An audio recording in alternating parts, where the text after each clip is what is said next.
Welcome back to Understandable, where on this episode we will be talking about one of my least favorite characters and one of my least favorite stands, also known as Diablo and his stand King Crimson. And oh boy am I excited to tear into this dumbass looking fucking stand and its worst villain and JoJo user.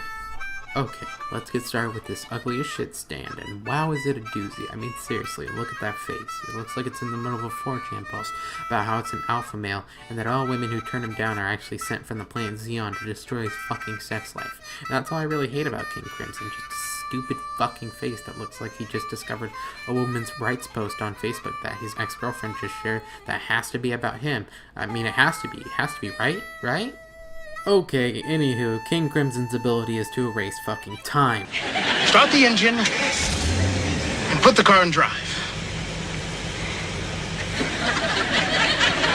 That's the D on the brindle. But he doesn't because time still happens and Diablo can still move and do stuff, but everyone else is just kind of doing what they were before he used it, but they don't remember it, so it's basically like the silence from Doctor Who, but controlled by a buff lesbian.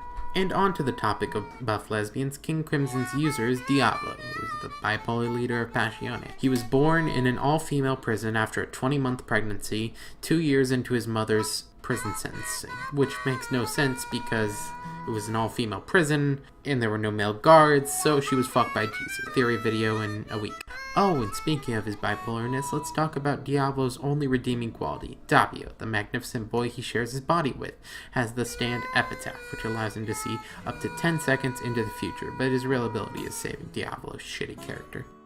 Anyways, Diablo's stand stats are an F in being a good character, an F in being a good villain, an A+ because I like Doppio, and that about wraps up this episode of Understandable. I hope you enjoyed it. Please vote in the poll below to decide the next stand I cover.